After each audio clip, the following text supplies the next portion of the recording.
आज एक रद्द अमल है आर्मी चीफ का, वही आज खबरों की जीनत बना हुआ है। अल्फाज उनके ये हैं कि खत की बातें चालें हैं, अगर कोई खत मिला तो प्राइम मिनिस्टर साहब को भिजवा दूंगा, मैं नहीं पढ़ूंगा। तो क्या मकासद थे इन खतूत के, जिसका एक सिलसिला आज भी एक खत सामने आया है, और ये जो जवाब है ये कैसा लगा आपको? वो क्या अच्छा शेर है ना कि खत के, वो क्या है कि खत के छोटे से तराशे में नहीं आएंगे, गम ज्यादा है लफाफे में नहीं आएंगे। चीफ साहब को शायद पता नहीं है यहाँ जो खत लिखा है इमरान खान ने और जो उन्होंने उसमें इश्यूज उठाए हैं, जो मामलात उठाए हैं, वो एक खत के तो थे ही नहीं ना, उसके लिए तो आज तीसरा चौथा खत, चौथा भी आएगा। बातें तो वही दोहराई हैं वैसे, और वो सारी सख्त अल्फाज में, सख्त अल्फाज में तो कोई नहीं है। उन्होंने जो बातें कही है, मेरा ख्याल है कि यही देखिए। अब मसला क्या आ रहा है? मसला ये आ रहा है कि जिस तरह से आर्मी चीफ कहते हैं कि मैं खत प्राइम मिनिस्टर को भिजवा देता हूं और वो बात कर लें, जो एक्चुअली अगर देखा जाए तो सही बात है, ऐसा ही होना चाहिए। बट प्रॉब्लम कहां आती है? प्रॉब्लम आती है कि जब हुकूमत से मुज़ाकरात होते हैं और हुकूमत की मुज़ाकराती टीम जो डिप्टी प्राइम मिनिस्टर के ऊपर है, स्पीकर नेशनल असेंबली के ऊपर है, उनमें राना सनाउल्लाह साहब जैसे और इरफान सदीकी साहब जैसे बड़े एडवाइजर्स शामिल हैं, वो मुज़ाकराती कमेटी की एक मीटिंग नहीं करा पाते हुकूमत इमरान खान की और मुज़ाकराती कमेटी की। और वो साफ कहते हैं कि जी हमने तो बड़ी कोशिश की है लेकिन हमारी मीटिंग नहीं होने दी, कराई देने जा रहा है, और पब्लिकली उन्होंने ये बात कही है। उसके बाद जो चेयरमैन सेनेट हैं वो प्रोडक्शन ऑर्डर जारी करते हैं एजाज चौधरी साहब का, और जो एक सुप्रीम जेल है वो उठा के उसको रद्दी की टोकरी में फेंक देते हैं, और वो भी कहते हैं कि जी देखिए हमारी पैर नहीं है, नहीं बात नहीं हमारी मान रहे। तो फिर देखिए, इसीलिए मैंने पहले ये अर्ज किया था कि हुकूमत और एस्टैब्लिशमेंट को चाहिए कि पहले इमरान खान से या पोजीशन से मुज़ाकरात के बजाय आपस में एक मुज़ाकरात करें। लेकिन इस पे जब एक रिस्पांस आ चुका कि अवाम और फौज के दरमियान जो हम आहंगी है या ताल्लुक है और एतमाद है, इसका जब आप जिक्र करते हैं, इसका तो एक रिस्पांस पहले भी कोई सिक्योरिटी जराए से तो आया था कि बिल्कुल अवाम और फौज एक पेज पे है। ये बहुत सेंसिटिव नहीं हो जाता जब एक तरफ आप लोग बैकडोर राब्तों के हवाले से भी बहुत ज्यादा कोशिशें किए हुए हैं एस्टैब्लिशमेंट से? नहीं, एस्टैब्लिशमेंट से बैकडोर के इशू ही नहीं है, वो तो फ्रंट डोर के ऊपर भी बात करना चाहते हैं। इमरान खान एक बार नहीं 10 दफा ये बात कह चुके हैं कि हम तो चाहते हैं एस्टैब्लिशमेंट से बातचीत हो, बैकडोर का तो इशू ही नहीं है। देखिए प्रॉब्लम क्या है, आप बात कहां करेंगे? जहां अथॉरिटी होगी। अब जो मैंने सूरत हाल आपके सामने रखी, अगर हुकूमत और एस्टैब्लिशमेंट आपस में बैठ जाते हैं और वो आपस में तय कर लेते हैं कि हमने क्या क्या दे सकते हैं, तो फिर आप चाहे हुकूमत से मुज़ाकरात कर लें।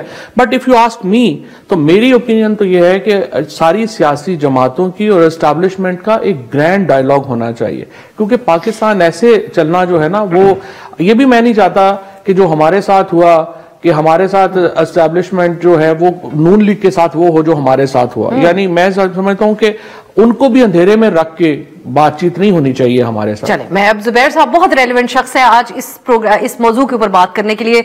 जुबैर साहब, बैकडोर राब्तों का मुख्तलिफ अंदाज होते हैं। जब पीटीआई हुकूमत में थी और आप नून लीग के साथ ऑपोजिशन में थे, तो उस वक्त आपकी मुलाकातों का चर्चा था, एक कौमी बहस बनी हुई थी आपकी जनरल बाजवा से होने वाली मुलाकात। उस वक्त प्राइम मिनिस्टर के तौर पर इमरान खान ने कहा था कि आर्मी चीफ को नहीं मिलना चाहिए सियासी लोगों से, बिलखुसूस ऑपोजिशन के साथ। तो एक वो तरीका था, एक इमरान खान के खतूत का तरीका है, और आर्मी चीफ का आज का रिस्पांस, आप इसको कैसे देख रहे हैं? देखिए, अब सबसे इंपॉर्टेंट चीज़ ये है कि अगर मैं और आप बैठ के ये चीज़ एक्सेप्ट ना करें कि पाकिस्तान में एस्टैब्लिशमेंट का हमेशा रोल रहा है और आज भी है, सो मेरा ख्याल है हम एक दूसरे को बेवकूफ़ बना रहे होंगे। Establishment has played a critical role in Pakistan political affairs में, पॉलिटिक्स की बात कर रहा हूँ।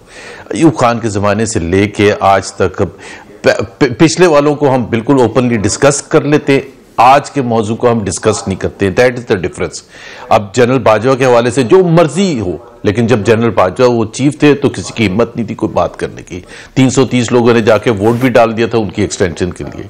बट एक जब आपने ये एक्सेप्ट अगर करेंगे कि जी एक रोल है, पूरी दुनिया को पता है एक रोल है, और पूरी दुनिया को पता है कि ये जो हुकूमत है, जो वफाकी हुकूमत है, इसके पास मैंडेट नहीं है और कोई पावर्स नहीं है, और शहबाज शरीफ चाहते भी नहीं है कोई पावर्स के उनको मिलें, या वो एम्पावर अपना कर रहे हैं कि जी कहीं से वो कहीं से पावर। बहुत सी पावर्स तो आईएमएफ के पास चली गई हैं, वो जाके वो चीज़ें कर रहे हैं जो कभी दुनिया में हमने नहीं देखी थी, जो आईएमएफ आज कर रहा है। और बहुत सी पावर्स जो है ज़ाहिर है एस्टैब्लिशमेंट के पास है। सो अगर ऐसे माहौल में, और ख़ुद जब नवाज शरीफ साहब ने मुझे कहा, आपने रेफरेंस किया, क्यों कहा मुझे कि जाके आप जनरल बाजवा से मिले? इसलिए कि उनको समझ लेते उनको मना लेंगे तो बाकी सब चीजें ठीक हो जाएंगी। ये मैटर ऑफ ओपिनियन तो हो सकता है कि जी हमारा आइन क्या कहता है, बिल्कुल आइन कहता है कि जी मिलिट्री एस्टैब्लिशमेंट के साथ पॉलिटिक्स पर आप ना उनको अप्रोच करें, उनके साथ बातचीत ना करें, बट रियलिटी बिल्कुल डिफरेंट है। अब उसमें ओपिनियन डिफर कर सकता है कि जी क्या बातचीत करनी चाहिए, नहीं करनी चाहिए, और खत लिखना चाहिए, बिल्कुल खत लिखना चाहिए। खत में क्या लिखा हुआ है? खत में ऐसी कौन सी चीज है? एक चीज को रिकॉग्नाइज किया गया कि जी टेररिज्म की जिस लेवल पर जंग इस वक्त हो रही है, वो उसी वक्त हम कामयाब होंगे जब अवाम पीछे खड़े होंगे, और अवाम पीछे नहीं खड़े हुए इस वक्त। और दूसरी चीज उन्होंने कहा कि जी जो रोल जी जी जी आप मुकम्मल कर लें अपना जुमला। तो ये बेसिकली जी मेरा ख्याल है उन चीजों को सेटिस्फाई करना चाहिए कि Imran Khan is a leader of the political party which is by far has the support of the people of Pakistan. अब पाकिस्तान के अवाम को एक तरफ रख के अगर आप हुकूमत करें और उनको इनडिफरेंट शो करें तो मेरा ख्याल है वो पाकिस्तान के लिए सही नहीं होगा। लेकिन मेरे जुबैर साहब, लेकिन इतनी पब्लिक सपोर्ट जो कि एक हकीकत है पीटीआई के लिए, उसके साथ फिर ये दोहरी पॉलिसी नहीं लगती कि एक तरफ आप सियासत में मुदाखलत ना करें? ठीक है, जो हकायक हैं वो आपने बेहतर अंदाज में अपनी गुफ्तगू में सामने रखे पाकिस्तान में सियासत में मुदाखलत के हवाले से, लेकिन अब तो कहीं फुल स्टॉप लगे।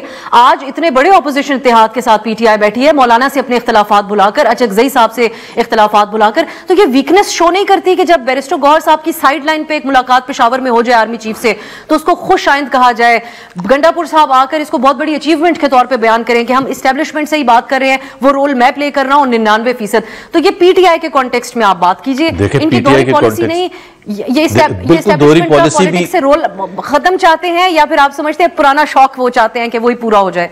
देखिए, जब एक पॉलिटिकल पार्टी को आपने दीवार से लगाया होगा, वो फंक्शन उसको करने की इजाजत नहीं होगी, वो जलसे जुलूस नहीं कर सकते, वो कोर्ट कचहरी नहीं जा सकते 26वीं अमेंडमेंट के बाद तो फॉर श्योर।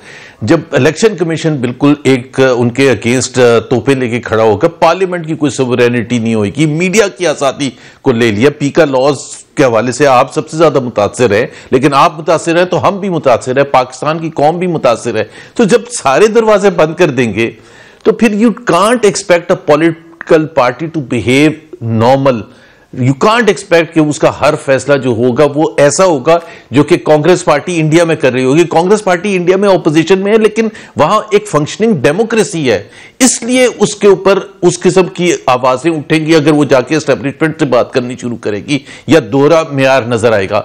जब तोपे इतने जबरदस्त तरीके से चलेंगी तो फिर आप ये नहीं एक्सपेक्ट कर सकते जी गंडापुर ने तो ये कहा था, बैरिस्टर साहब ने ये कहा है और इमरान खान साहब ये कह रहे हैं। बिल्कुल कंफ्यूजन होगी। मुझे तो कोई हैरानी नहीं होती है, मुझे तो ये हैरानी होती है कि जी अभी तक पार्टी खड़ी कैसे है, और ये कोई पाकिस्तान में पहली दफा नहीं हो रहा। Pakistan has seen this through all of its history, और फिर हम एक्सपेक्ट करते हैं कि जी एक पॉलिटिकल पार्टी वो मैच्योर तरीके से भी बिहेव करे।